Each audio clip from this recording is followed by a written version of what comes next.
Hot off the press is version 2 of the Lian SL120 fans.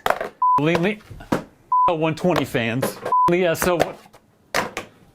They have improved these beautiful fans, so let's take a look at what's different and why you want to buy them now. Upon first glance, they look almost the same as the original SL120s. But upon further investigation, here are the differences. First of all, they're slightly larger from 25mm to 28mm. My wife says size doesn't matter, but in this case, it does. That small increase gives it a small 10% airflow performance from 58.54 to 64.5. This also slightly improves the static pressure if you're mounting on radiators from 2.54 to 2.59. The noise level also improves from 31 decibels all the way to 29.2. These new fans also have a straighter and smoother finish on the edge of the side lighting for some cleaner lines. Looks like it angles down now. They also have a white rubber pad versus a gray one on the old version. There's also a smaller gap between the lights when the fans are connected to create more of a continuous lighting effect. Just like the Infinity fans, they now have a removable interlocking keys to avoid interference with something and also for a more cleaner look. The rear of the fan also has an aluminum medallion that looks better. You can now daisy chain 2 3-fan clusters to further reduce the cables that you have to manage.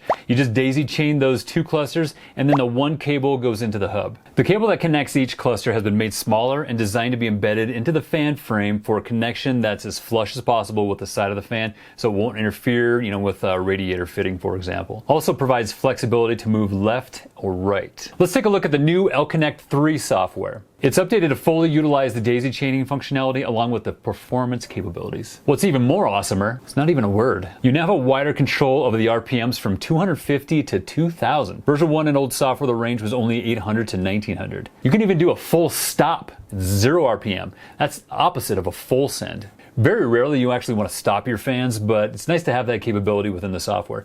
Sometimes when I'm recording and I want to drop my fans if I'm sitting next to a computer, so it's not like I'm sitting next to a jet engine or something, for example. The fan curve diagram has been modified from a PWM percentage to a real-time RPM curve to make it more intuitive. There's 4 new lighting effects. So we got the render, we got tunnel, we got voice, and you got groove.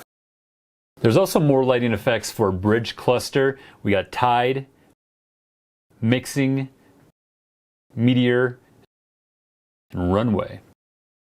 You can also have the ability to rename and configure the cluster. The multi-fan packs include 3 fans, hub controller with cables, 4 single cables to connect a cluster of fans to the controller, and then 2 cables to connect to a cluster, and the fan screws. A single fan pack includes the 1 fan, 1 cable to plug directly into the motherboard, 1 cable to connect it to a hub controller, and then some fan screws. A single 120mm fan goes for $26.99, a single 140 fan goes for $29.99, and then $89.99 for a triple pack of the 120mm fans. Go on get it now, go on get you some.